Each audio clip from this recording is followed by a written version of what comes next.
Hi, everybody, and welcome to the Can't Tell Us Nothing show. Hey, Can't Tell Us Nothing show you're listening to. What is the Can't Tell Us Nothing show? First, let me introduce you to Can't Tell Us Nothing, an improv group from Houston, Texas. Can't Tell Us Nothing is comprised of 4 wonderful individuals. One of those people are known as John. Hey. That's what he sounds like. Another person is Amici. Hey. That's what he sounds like. And then last, there's Tandy. Mic check. Can you hear? Mic check. That's basically what I sound like. That's basically what she sounds like. And then the person that comes after last is me, Antoine, and we make Can't Tell Us Nothing. What is the Can't Tell Us Nothing show? The Can't Tell Us Nothing show is a show where we take opinions, discussions, topics, and turn those into improv scenes around the spot. We just make up scenes and then we jump back into the discussion. You'll get it. Today, I don't even know. We're talking about something. We're talking about holidays and the Grinch and whatever. And one thing I will say, just to start it off, just to kick it off. I don't think Christmas decorations should be hung up before December.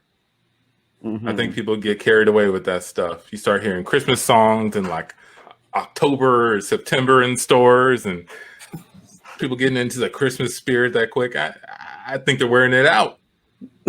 Are you saying is your position from an economic standpoint? Like, I think companies are trying to start getting people to spend money way before it's necessary, or are you saying you have a personal problem with hearing Christmas music too far away from the actual day of Christmas?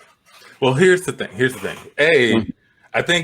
I think that is a good viewpoint. That's not where I was coming from, but I do think there is a subconscious aspect to getting people to thinking about spending money on decorations and gifts and yada yada. But the other thing, though, is that Christmas song catalog isn't that big. Like, I don't know if it has the longevity where you can listen to Christmas music every day for 3 months and not hear the same song 24 times a day. Dude, am I wrong about that? No, has anyone worked? I haven't worked in retail really. But I've worked in retail, especially when I was at the pawn shop, and that time was during Christmas. You guys play Christmas music in the pawn shop? Oh my god! It was the funniest shit to have the Christmas music playing while I'm like, all right, so you want to you cock the shotgun back and you want to clean. I'm like it is so. And then you hear the songs to the point where they become like, you just hate them. You're just like, oh my God, I'm tired of hearing it. So I agree with you on that. They don't have a big catalog, and Christmas is, I mean, when they say the Christmas spirit, what does the Christmas spirit mean? Mm-hmm. It's like what I've never understood when they say, oh, you have a Christmas spirit. I never got that. Is it like, I don't want to wear red and green? Like, well, I don't see too many people pulling red and green off that well. I think what they mean is, this is just me, just the magic and excitement that you felt as a kid about Christmas. Like when you learned about this day that you're going to get all these gifts and all of that, like that kind of feeling. I think that's what they mean by the spirit, because, you know, as you get older, you're not going to get gifts like you did as a kid, but you still kind of remember that kind of titillating, that kind of feeling. So maybe that, it's supposed to be like, ooh, for a couple of months. Christmas is very different when you're a kid than when you're an adult. It's very different. You have responsibilities. You're buying the presents now. You don't get to wake up and enjoy the day. There's things you have to do. Mm-hmm. So it's hard to keep that same energy, I guess. I feel like there's a lot of stress as an adult, right? Like you gotta. There's first off, who's getting the gift? How many people are in their family? How much is it going to cost? Whose house are we going over? When are we going over there? Who's going to be over there? What am I bringing? This everyone getting at the same time. It's going to be late. Yep. How many houses you have to? How many houses you got to go to? Yeah, the actual Christmas day for me is like quite stressful. Like there's no chilling. The preparation and the after of Christmas to me are the most enjoyable. Like I get to, like when I think about my childhood, it's mostly during the 12 days leading up when there's movies, because the movie catalog is pretty big. Oh, The Christmas and television catalog for films and television, yeah, they have a pretty nice size catalog for that. So I don't ever get. What's up? What was you gonna say? I was just gonna say the Hallmark Lifetime-esque stuff to me is mostly garbage, but people True. love that stuff. True. listen. People love it. Yeah. You But stay yeah, you stay off Sinbad's Hallmark. movie. You stay off Hallmark. They got me through a lot of tough times, man. There is a formula, though, isn't There's there? a straight up formula for it. Everyone knows it, and they love it every time. Like it's all new. But there's some I refuse to watch over and over. I was like, okay, this story doesn't even move me. But then there's some I was like, oh, here comes my favorite Hallmark movie. I'm not gonna lie. I watch Lifetime because of the structure. It's just so easy to watch. It's Every now and very then. easy watching. Do they ever really have like a problem? Is that the joy of it? Like there isn't a real issue? It's more like people are kind of uncomfortable or awkward in a thing, or is there an actual like? I feel like the most dire thing I heard was like, "Oh, we're gonna lose the farm." That's it. to Yes. somebody. Oh yeah. No. There's always a Christmas loss. to be shut down or something. Christmas of the will be shut farm. down. Yeah. Somebody's gonna Someone stole Santa. Now that would be funny. Did somebody stole Santa? Amazon workers stole Santa during Christmas. I would watch that. Jeff Bezos versus Santa. Jeff Bezos versus Santa. I told my daughter the other day because Santa she's growing up in where Jeff Bezos is Santa Claus. Mhm. So we don't use Santa much because she's like my kids like I see gifts like come through the house every other day. Like I don't have to wait till Christmas to get a gift. I'm fucking with the dude who sends gifts all the time. So like Santa in my house is like she's happy because of the party and the stuff. But when it comes to like the actual People, there is ringing going on. Man, it not never mishearing. fails. You want to when we finish talking about this and we start talking about how your people try to bring you down inadvertently, then I'll chime back in because they can't wait for me to get on this and start calling. She didn't answer the cell. Let me call the house. No, come on over here. Knock on the door. Let somebody tell you. Mama's just telling me right now. Is there anything you need?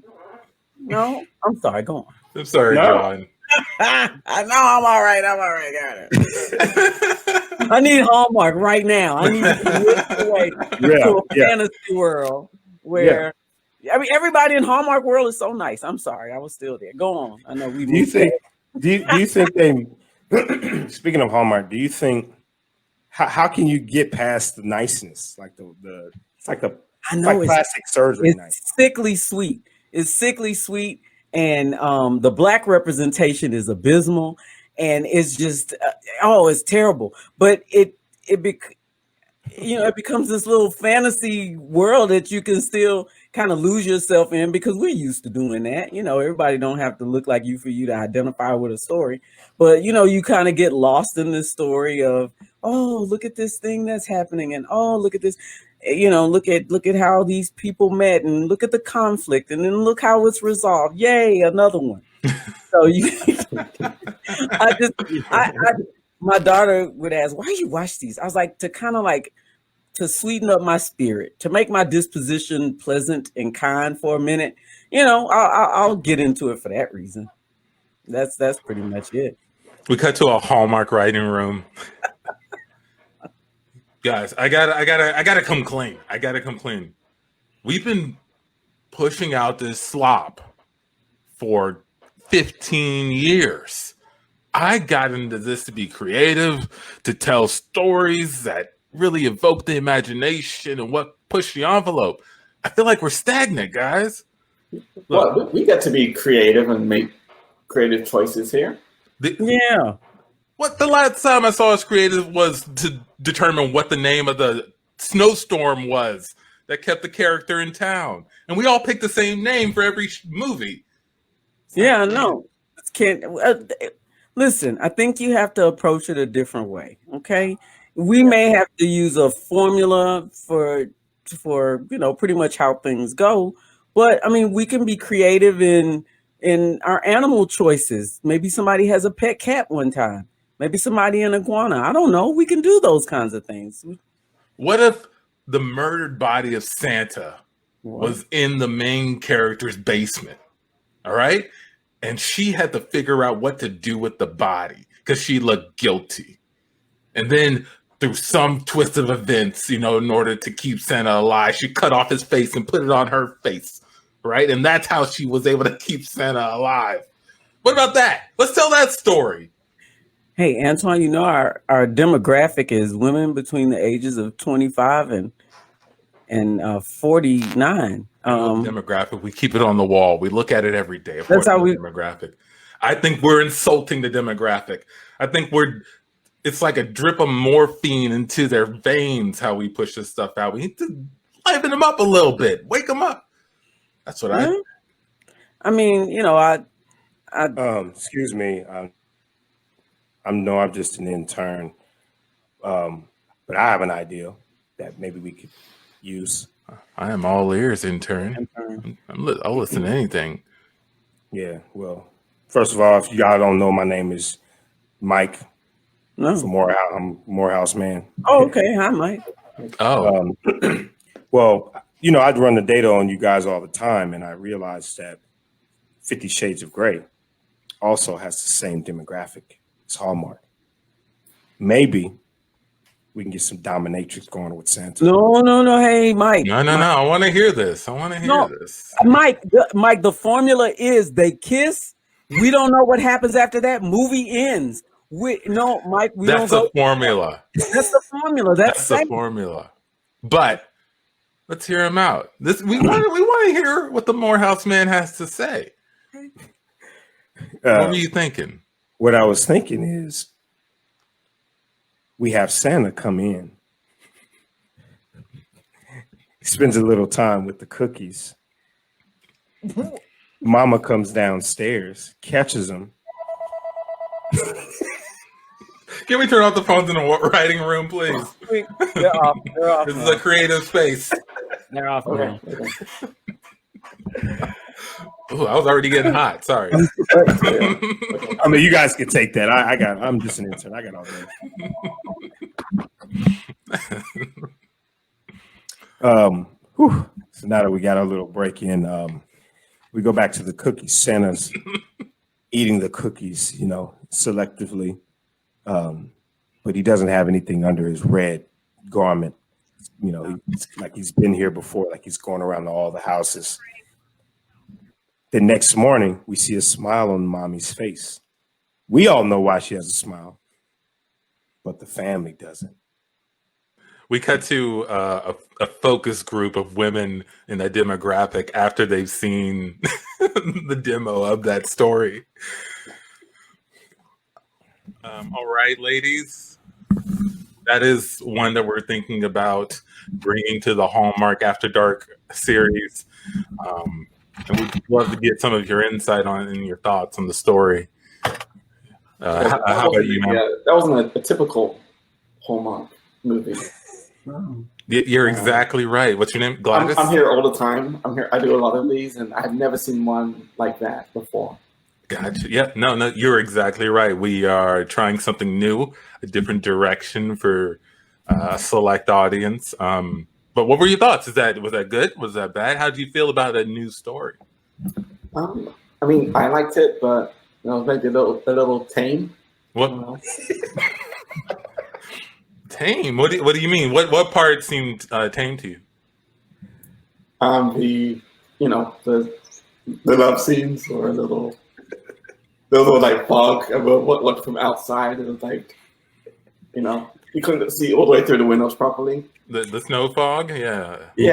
So I'm gonna piggyback on what Gladys is saying. Hi, Samantha. Hello, Samantha. Yeah, he really wasn't doing those cookies justice. Santa picks up one cookie and just one lick. Why not lick? Okay. Okay. That's if I'm gonna stay up after dark to watch some fantasy movie, then I want Santa to do more than what you had him doing in that one. I'm sorry, I didn't mean to step on your foot, Gladys, but I just wanted to get on in and say, Gladys, how does that sound, Santa? More licking to the cookies. Yeah, I 100% agree. Right. And is there any way we can have Santa's backside pressed against that foggy window, you know, when he's inside in that steamy love scene, you know, a little bit more flesh. It doesn't have to be direct, but definitely pressed up against the window. I will definitely take this feedback back, Samantha. Oh, I'm sorry. You in the back? Absolutely. I want to piggyback off of both of my kind sisters sitting in front of me. Ooh. I don't know who wrote that scene, but I just have a suggestion. Mm-hmm. What if one of the gifts that Santa brought was a camera phone and they turned it on when they were getting it down? Spicy. That way we can also be thinking about what it looks like on the camera phone while we're watching it through the window with his back pressed up against the foggy window. You get what I'm saying? I mean, I'm an old lady, so you got to really go hard to get myself to really get up, you know? What do you mean, ma'am? Meaning if I see something that I get really excited about, it takes me back about 30 years when I used to be able to get down. Now I can't get down like I used to. So I need to see some real shit, if you know what I mean. And scene. No. Why is it Hallmark After Dark? They should relaunch. I bet people will watch it.